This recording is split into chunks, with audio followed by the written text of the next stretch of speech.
We have made 300 plus videos, and to date, it has been the engine of our business. That's how we form a relationship with people, create credibility, and create desire for mastering charisma, and then we give them the program that masters charisma.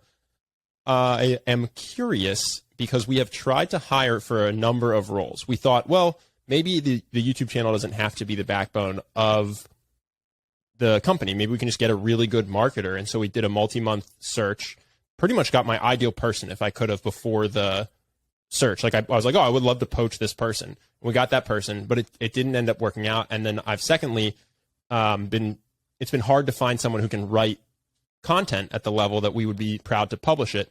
And so the getting out of the business from the bottom rung and being an owner and a strategist like you are has been something I've personally struggled with. And I was curious, how do you find the right people? Because I know your big thing is I don't hire talented people who I need to train. I hire people with pre-existing skills. How do you go about that? Because it has been something that I have either misjudged in the sense that I went, this person's going to crush it. They have the pre-existing skills. Or I've gone, I don't know how to find someone with the pre-existing skill of knows a ton about charisma and is good at writing scripts. So I'm just curious if you have any suggestions or advice on ways I might go about this. And I will answer this as an off the cuff of me thinking through it out loud, rather than saying this is Alex's definitive answer. If I were in this position, wouldn't I be thinking through like, well, Justin Bieber is like, I just can't find someone to sing like I can on stage so that I can outsource my Justin Bieber brand. You know what I mean? So like sometimes I think there are some businesses that are more and more difficult to do that with. I feel like a mix of a business and an artist. Yeah. And I think that's normal. And so I think the first thing that I would do is I'd see if I could chunk down the actual activities, right? Because no one's so like.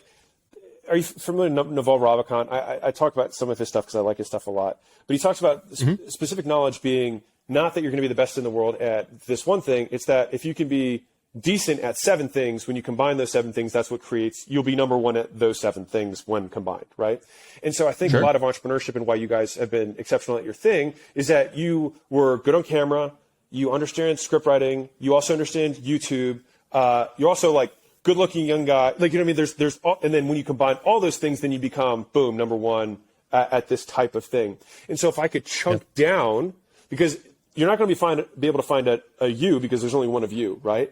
But can I find the number one at these 7 or 8 skills that I put together? And it might take a village to try and replace you. And I'll say within the business that I had on the licensing side, it took me 2 years to replace it was a 2-year-long process to replace me.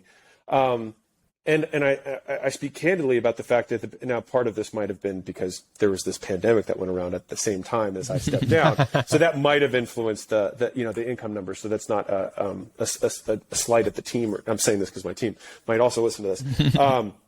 But I was willing to make the trade-off to get the time back, right? I was willing to make half as much from that particular entity in order to get 100% of the time that I was, not 100, 90% of the time that I was allocating there. So how do you do it? I think you chunk down and then you'll still be left with something. And so this might be the one fallacy that I can hopefully share is that we have this illusion as entrepreneurs that we're going to quote, replace ourselves and turn our business into passive income, right? It is my opinion that nothing is passive. And it's just, you have varying degrees of active. And so even if I were to somehow, roll everything into one person who all of my companies rolled into, so it would replace myself, right? Well, who does that person report to? Right? And so like you're only just, you're consolidating, you're aggregating, but never really eliminating. And I think that simply eliminating the fallacy, the false belief that we are failing at complete passiveness sometimes can solve the problem by realizing that it's not a problem to be solved, but just something that needs to be diminished. And it's not a binary of yes or no, but to what degree. It's a continuum. And I think if you shift that way, then you can look back 2 years from now and say, am I more or less involved in the business than I was? And if the answer is I am 50% or 75% less involved in the business and we're still making the same money, then I would say, I'm doing a great job. I'm going to keep doing this direction rather than I'm not passive yet. I suck. Sure. Well, I'm much less active, and Ben is much more active. So it turns out there's not just one of us. There's two of us. What, in terms of hiring, do you have tips? And I believe that I've heard you, again, kind of heard you speak about this, but wanted to ask for clarification. Yeah. I think so many things in business are you developed an instinct and you just kind of know after a lot of time, and that's life as well. But in terms of knowing if you've got the right person for the job, about how much time do you feel like is appropriate before you get that instinct and allow it to kick in? And do you have any tips and tricks or particular things to look for to know if this is someone who needs time and TLC and training, or if this is likely to not work out? That is an area that I think we are very deficient. Oh, I'll hold on. Oh, yeah. There's so many fun things for too long. So many fun things on this one. Okay, so So does 100? So I'll consolidate some stuff for the audience. So the 0 to 1 million is about promotion. All right, 1 to 10 million is about product. 10 to 100 million is about people, right? And so that is the trajectory that everyone goes through. First false belief is that people have like an impeccable picker. You just get better. You never get perfect, right? Just as I'm just throwing it out there. It's just that my error rate is lower than it used to be, but it's not that it's somehow like I have eliminated error. We still make bad hires. But these are the thought processes, and this might be interesting for you guys, is that resume will have 3 times the predictive power of interviewing in terms of no kidding. The success. Yeah. Well, success of people in the role. Now, mind you, in a perfect world, you'd have 10 good resumes and then you pick off of interviews, right? That's kind of that's how you would solve for both of those, right? Because then you look for culture fit and all that kind of stuff. But in terms of skills, track record is going to be the greatest predictor that they're going to be able to do the same thing again, right? And as specific as possible. So rather than like this person was in marketing, it's this person handled marketing in a YouTube channel that was at 10 million or higher. And so ideally, you want someone who's a little bit above where you are, but not so far that they've forgotten where you are now. And you're poaching, it sounds like. You're like finding that 100%. Person, and they've got a job, and and you're going, I want that guy or that gal. Yes. So, and this is, again, higher level, right? So when you're playing beginner business, and I'm saying this with love to all business owners, I'm not saying this as a pejorative thing, but like when you're going 0 to 1 million, most of the times you gotta train people because you kind of can't afford really, really good people. You can't. The business economics aren't there, right? So you have to take undervalued labor and add value through your own skills, and that's how you end up still making a profit with low labor costs, right? And then, at 1 to 10 million, you can hire people with some level of skill, and you can still use job ads and job placements and things like that, and you'll still get decent people.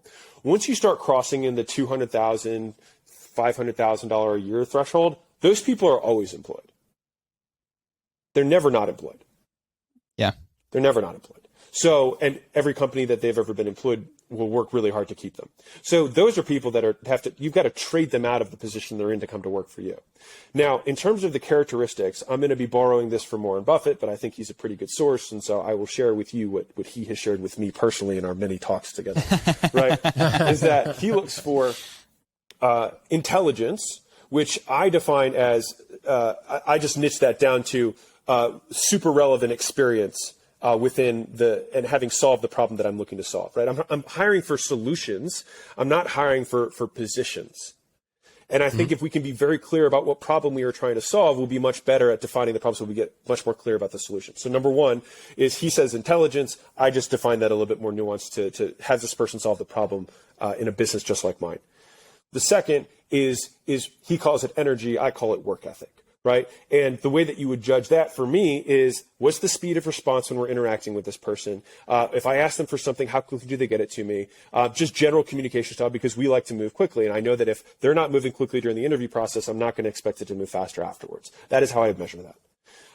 And then the third is character, right? Which is difficult, right? He says integrity, but just I would say character in general. And the underpinnings of that, which is the fourth piece, is do they have a long-term perspective? Can they think in longer time horizons?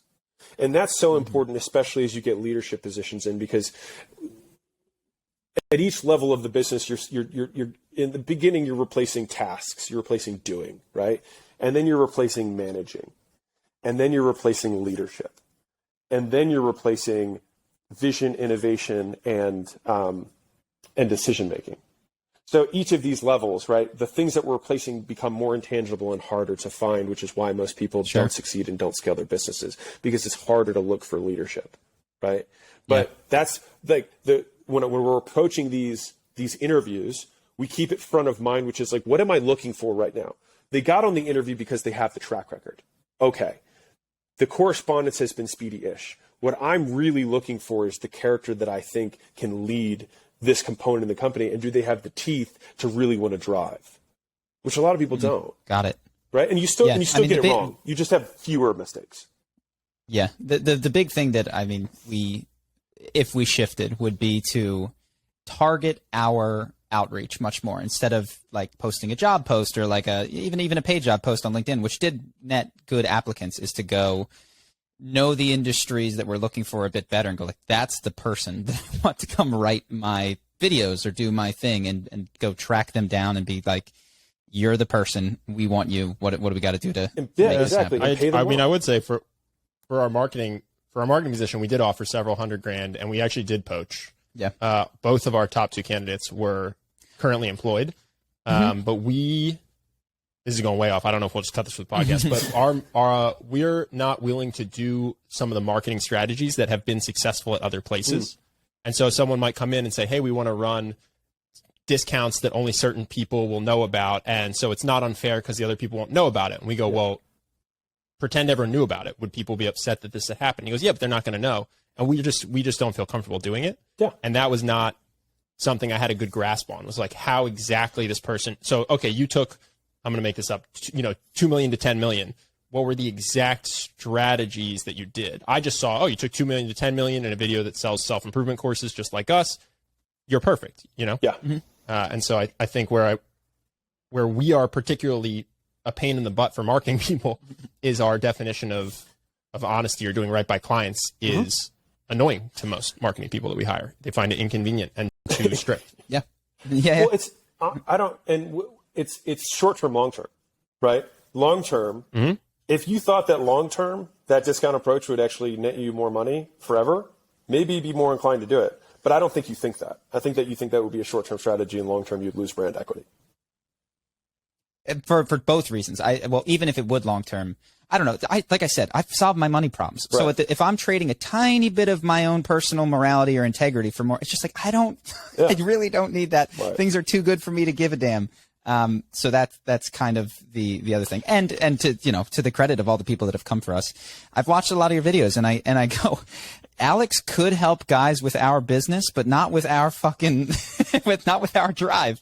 I've been kicking back and enjoying, and I watched your video that you talk about the gym that you worked at, where the boss said, be here at 9 a.m. and he locked the door, and everybody who came in after 9 a.m. was fired. And I'm the guy the boss who shows up at 9:05. I just don't set the standard at a level. But what I think is still wonderful, and that I do like about it, is that I think we have a lot of happy people who work here and enjoy working here, and it is I don't know, I like it. I'm not too. We'll be aligned. Well, regardless, you're not going to show up at 9. Yes, exactly. We've aligned values, and it probably isn't the value of $100 million company, but we can grow slowly. Maybe not. I mean, there's hedge funds that operate that way, and they manage zillions of dollars. Yeah. So I think if you're being integrous to what you believe, then I think that will always win out in the end. And you can attract and look for people. I was going to add one more note that I think might be valuable for you in terms of the interviewing process. But my wife talks about this a lot. Layla, if you see her channel is super, super, it's really good on building infrastructure, because that's how the companies that we all, she's really the one who's building that. But yeah. What is her channel? Layla Hormozi. It's my name, but with Layla in front of it. You guys got to find a way to do it. It's so funny, man, because you now pop up on my homepage. This is a YouTube thing. If you ever want to chat YouTube, by the way, I don't know if you have somebody that's helping you. I'm happy to sit down and talk thumbnails, titles, all that kind of stuff. I'm sure it's horrible if it's of use what to I have. So yeah, I would love to. Well, it can definitely help, because it's also interesting that she's not popping up on my homepage, given how much similarity their YouTube would imagine. So there's some things that you guys can do to cross-pollinate as well. Sweet. I appreciate it. Yeah, so she says this process, and I like it a lot, is that she uses the interview process. And one point you were saying directly reach out. You can also just hire a headhunter. So at this point now, we just have several headhunting firms that we know that are reputable. We know the owners, and they know exactly what we're looking for. And so it makes it so much faster and easier for us, because I just write a check and the problem solved. and I have 3 beautiful candidates, and we make a pick. It's just way faster that way. And sometimes the people that so I just hired. I'll tell you guys, this is cool. So on Monday, my new executive assistant starts. Very excited about this. She was nice. Sheldon Adelson's assistant for 10 years, and he just recently passed. So she happened to have been on the job market at the exact moment that I needed an executive assistant.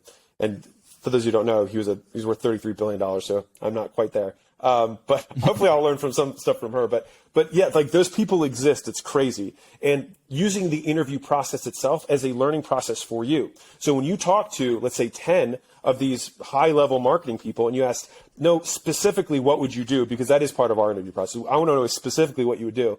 We had one guy who's like, well, I'm not going to share that with you until you hire me. We're like, next, right? So another guy, and then he wrote this massive thing about how we were horrible and it's so unprofessional to expect that. And I was like, thank God we didn't hire you. And so, so the other guys were all like, I would do this, I would do this, I would do this, I would do this. And the thing is by the 10th interview, we've got a list of like 30 really good ideas. And we have other guys who are like, what do you think about this? It's like, oh, I have experience with those things. And so the interviews get better and better and better as we get more really nuanced information and solutions from people who have already done it. And so we actually it's like a 2-sided learning process. And I think that even thinking about it that way shifts the perspective of like, God, it's such a waste of time me interviewing all these people to this is a learning process for me just as much as it is an interview for them. Cool. Interesting. Did you have other stuff that you wanted to do on the hiring piece? I know that was a big thorn in your side. No, I mean, it's not, it's not, I wish there were a magic cure. I think what I've been aiming for what you described, which is you're not going to get the person, but maybe you can get someone that takes half the work away. And so that's what I've shifted what I'm aiming for. It's like, okay, I'm not going to be able to just send a title and a topic and have them write it, record it, send it over to our editor, and I'm not involved, but maybe they can do a bunch of early research and a first draft such that I do half the work. So that is where I'm actually leaning. I was just kind of hoping you'd have some magic Alex Hormozi bullet that I didn't know about where I could clone myself but lobotomize him so he loves working and hates fun. But he hates money until I can do that. No, he hates money. He hates sunshine and surfing, but he's my clone. But no, I mean, I think your advice is exactly what I'm going to try to pursue. So it's comforting to know that that's at least in the right direction. Yeah. Hope that you guys enjoyed that clip. If you want to see more like this and have us do more podcasts, we are 100% funded by our generous patrons. And if you'd like to contribute, there's a link in the description, and we'll have one pop up on the screen right here so that we can do more podcasts where we have fun conversations and hopefully some deep ones like this. Either way, hope that you enjoyed the video, and I will see you in the next one.